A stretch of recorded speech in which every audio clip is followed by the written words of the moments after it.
अस्सलाम वालेकुम guys, this is Ahmad लतीफ़ गुमन और आप इस टाइम देख रहे हैं अहमद लतीफ़ यूट्यूब चैनल।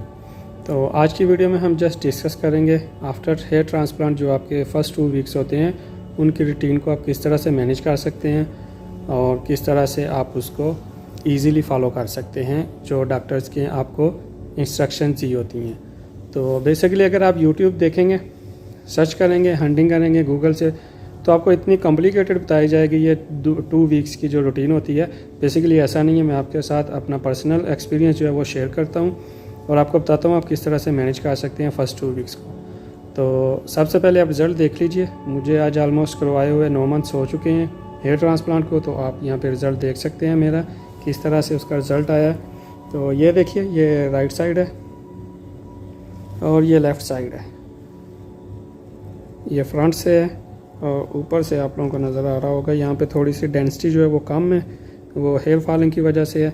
इसकी जो रीज़न है वो मैं ऑलरेडी वीडियो क्रिएट कर चुका हूँ, तो आप वो देख सकते हैं कि आपको किन चीज़ों की ज़रूरत पड़ सकती है, किन चीज़ों को आपको फॉलो करना पड़ेगा या आपको कौन सी चीज़ें आपको आइडिया में होनी चाहिए कि ये चीज़ें आपको बाद में फ़ेस करना पड़ सकती हैं। तो रूटीन की बात की जाए तो फर्स्ट डे जो है वो तो आपका वहीं पे चला जाएगा डॉक्टर की टीम के साथ सर्जरी में ही, क्योंकि 8 से 10 घंटे की वो सर्जरी होती है। इसलिए हम स्टार्ट करते हैं सेकंड डे से और सेकंड डे को ही हम फर्स्ट डे जो है वो काउंट करेंगे। बेसिकली जब आपकी हेयर ट्रांसप्लांट हो जाती है और आपको भेज दिया जाता है आपके घर, तो आपको कुछ मल्टीविटामिन दी जाती हैं, उसमें आपको सीरम दिया जाएगा और शैम्पू दिया जाता है और साथ में एक नॉर्मल सलाइन की जो बॉटल होती है स्प्रे करने के लिए वो दी जाती है, जो आपको बार बार करना पड़ती है। मतलब हर 15-20 मिनट बाद या आधे घंटे बाद, जितना भी आपके पास टाइम होता है, मतलब जितनी देर आप जाग रहे हैं या आप बैठे हुए हैं कुछ भी कर रहे हैं, मतलब आप सोए नहीं हैं, तो उसके अलावा जितना टाइम होगा आपको जो हेयर ट्रांसप्लांट किया हुआ एरिया होगा उसको आपने खुश्क नहीं होने देना, ड्राई नहीं होने देना। तो उसी के लिए आपको वो नॉर्मल सलाइन की स्प्रे दी जाती है, तो आप वो उसको करते रहते हैं। बेसिकली उसको नॉर्मल सलाइन की जो बोतल होती है उसे आपको स्प्रे करना होता है, इसलिए उसका इशू नहीं होता है। और इस चीज़ की एहतियात आपको फर्स्ट 3 दिन जो होते हैं, फर्स्ट 3 डेज़ जो होते हैं, उनमें तो लाजमी उस रूटीन को आपको फॉलो करना होता है और उसके बाद कुछ ख़ास इतना नहीं होता। आप नॉर्मली उसको यूज़ करते रहें तो बेटर रिज़ल्ट मिलेगा आपको। तो इसी दौरान आपको कुछ मेडिसिन भी दी जाएगी, जिसमें आपको फूड सप्लीमेंट हो सकता है उसमें, या स्टीरॉयड की कुछ टैबलेट हो सकती हैं।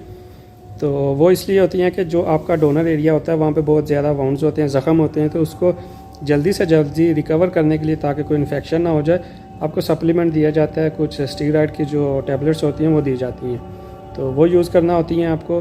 फर्स्ट 3 डे आपको यूज़ करनी है, उसके बाद उसको आप छोड़ देते हैं, उसकी ज़रूरत नहीं होती है। तो मेरे केस में भी ऐसा ही था। जो फर्स्ट 3 डेज़ से वो मैंने यूज़ की थी, वो सप्लीमेंट कह सकते हैं या स्टीरॉयड होता है बेसिकली वो, तो वो मैंने इस्तेमाल किया था फर्स्ट 3 डेज़। उसके बाद उन्हीं 3 डेज़ में ये जो मेरा था डोनर एरिया था वो कवर हो चुका था, उसके जो ज़ख़म थे वो फिलअप हो चुके थे।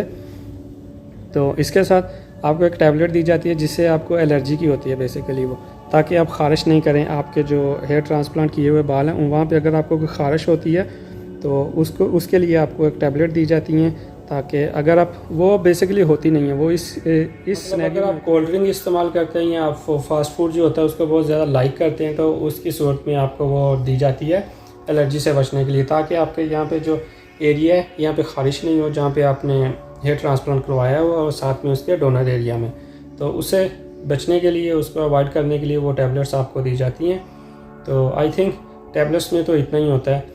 उसके बाद मल्टीविटामिन जो होती है वो आपको नॉर्मली रूटीन में खाना पड़ती है, वो आप 6 माह कम से कम आपको खाना पड़ती है। अगर आप उसके अलावा भी खाएंगे तो आपको बेटर रिजल्ट देंगी। उसके अलावा उन्हीं मल्टीविटामिन से आपके नेल्स, आपके हेयर और आपकी स्किन की जो होती है वो ग्रोथ होती रहती है। तो इसके अलावा अगर बात की जाए तो जो सबसे इम्पोर्टेंट चीज़ है, आपने देखा होगा, आपको आइडिया होगा या आपने वीडियो जो देखी होंगी या डॉक्टर्स ने भी आपको बोला होगा कि हेयर ट्रांसप्लांट करवाने के बाद आपको स्वेलिंग हो जाती है आपके ये फोरहेड पे। तो यहाँ से स्वेलिंग होती हुई आपकी नीचे आ जाती है आँखों तक, तो आपकी यहाँ पे बहुत ज़्यादा स्वेलिंग हो सकती है। मेरे केस में ऐसा नहीं था क्योंकि मैंने इसको एहतियात किया था। इसका सिंपल जो तरीका है वो यही है कि आपने अपने सर को नीचे नहीं झुकाना, मतलब आप इसको इस तरह नीचे नहीं करेंगे। अगर आप इसको नीचे करेंगे अपने सर को, तो उसकी जो बेसिक रीज़न होती है वो यही होती है कि आपके सर के अंदर उन्होंने बहुत सारा वो जो इंसर्ट किया होता है। एनेस्थीसिया जो लगाते हैं वो इतनी ज़्यादा क्वांटिटी में हो जाता है वहाँ पे कि वो आपको बाद में तंग कर सकता है। अगर आप सर को नीचे झुकाएंगे तो वो सारा नीचे इस तरफ बहता हुआ नीचे आ जाएगा, क्योंकि उसका फ्लोट जो होगा वो नीचे की तरफ होगा। एक तो ये रीज़न होती है, और दूसरी वो उसकी स्वेलिंग की ये होती है कि जो हम नॉर्मल स्टाइन जो करती हैं स्प्रे, वो जहाँ पे हम मतलब अपना एरिया में जहाँ पे प्लांटिंग करवाई होती है हमने, सॉरी ये हेयर ट्रांसप्लांट करवाई होती है, वहाँ से उसको जज़ब करते हैं, सक करते हैं और वो आपके जिल्द के अंदर जाता है। और एक वो भी रीज़न है कि वो सारे का सारा नॉर्मल स्टाइन जो है वो आपके फॉरहेड में चला जाएगा और वहाँ से निकलता हुआ आपकी आंखों के सामने आ जाएगा, आपको स्वेलिंग होगी। इसके अलावा मेरे ज़हन में तो यही 2-3 ऑप्शन हैं। अगर इसके अलावा कोई ऑप्शन है स्वेलिंग की तो मुझे उसका आइडिया नहीं है, लेकिन उसको मेन जो वजह है, रीज़न है, उसको अवॉइड करना कैसे है, वो यही कि आप सर को नीचे नहीं झुकाएंगे इस तरह से। ये सबसे सिंपल और आसान तरीका है। आपको सिर्फ 3 दिन एहतियात करनी है इसकी। इसका मतलब ये नहीं कि आप नीचे देख नहीं सकते हैं, आप देख सकते हैं। मतलब एक तो जैसे कि आजकल पबजी में तो गेम जो मोबाइल्स गेम खेलते रहते हैं वो सर नीचे झुका रहता है, तो वो उस चीज़ को अवॉइड करना पड़ेगा। अगर आप उस चीज़ को अवॉइड करेंगे तो ये स्वेलिंग नहीं होगी।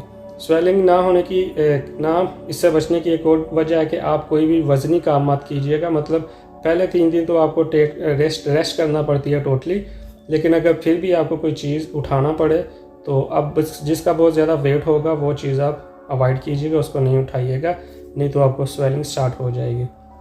तो खैर मैं टोटली तौर पर इससे बचा हुआ था, मुझे ज़रा भी स्वेलिंग नहीं हुई अल्हम्दुलिल्लाह, क्योंकि मैंने एहतियात की थी। इसके अलावा जो नेक्स्ट है 15 डेज़ में रूटीन, वो यही है कि आपको सोना किस तरह से। सोने का बेहतरीन हाल यही है कि आप सीधा सोएंगे, स्ट्रेट सोएंगे। एक पिलो मिलता है नेक में जो डालते हैं हम, वो आप रखिए और बिल्कुल स्ट्रेट सो जाइए। तो खैर मैं आपको पता है क्योंकि मैं जीनियस हूँ, इसलिए मेरे केस में ऐसा नहीं था, मैं करवट ले सकता था। उसकी एक मैं आपको तरीका बता देता हूँ क्या था। क्योंकि मेरी ये जो चीज़ें थी यहाँ पे, मैंने हेयर लाइन यहाँ से ऐसे काट नहीं करवाई थी, मैंने जो पहले वाली थी मेरी उसी को मैंने बस डेंसिटी ज़्यादा करवाने के लिए हेयर ट्रांसप्लांट करवाया था। तो खैर लेकिन यहाँ पे थी ये, यहाँ पे बाल नए हैं यहाँ पे, और ये वाले भी, इस साइड पे भी ये नए हैं और यहाँ पे भी ये सारे नए बाल हैं। तो मैं जब लेफ़्ट करवट लेना चाहता था या राइट लेना चाहता था, मैं ये करता कि मैं अपने जो अपना बाजू होता है इसको ऐसे रख लेता था और इसको ऐसे नीचे अपने बेड के साथ सो जाता था। मतलब ये हिस्सा जो था मेरा, ये मैं आपको 3rd डे के बाद की बात कर रहा हूँ, ताकि स्वेलिंग नहीं हो। फर्स्ट 3 डेज जो वो मैंने स्ट्रेट ही सोया था, उसके बाद मैंने इसको यहाँ पे रखा और नीचे सो जाता था। मतलब ये जो चीज़ थी मेरी, जहाँ पे हेयर ट्रांसप्लांट हुआ था, वो नीचे पिलो के साथ टच नहीं करता था। तो एक ये चीज़ है, आपने स्ट्रेट सोना है। अगर आपके पास ऑप्शन है तो आप नेक पिलो जो है वो इस्तेमाल कीजिएगा और अपने सर को यहाँ पे बाजू को रख सकते हैं ताकि वो वहाँ पे आपको डिस्टर्ब नहीं करे। इसके अलावा अगर आप देखा जाए तो आपको कोई भी हैवी काम नहीं करना, आपको हेलमेट नहीं पहनना है। इसके अलावा मुशक्क़त वाला कोई ख़ास काम नहीं करना। आप एक्सरसाइज नहीं कर सकते हैं फर्स्ट 3 डेज़ में, तो मतलब नॉर्मली जो वॉक करते हैं वो आप नहीं कर सकते, रनिंग नहीं कर सकते। 3 डेज़ के बाद आप वॉक कर सकते हैं, वो भी नॉर्मली, वो भी कोई इतनी फास्ट या इतनी प्रोफेशनली नहीं, जस्ट आप नॉर्मल सी वॉक कर सकते हैं। और जो लोग बॉडी बिल्डिंग करते हैं वो तो बिल्कुल 6 माह के लिए बॉडी बिल्डिंग को भूल जाइए, आप बॉडी बिल्डिंग नहीं कर सकते हैं इसमें टोटली।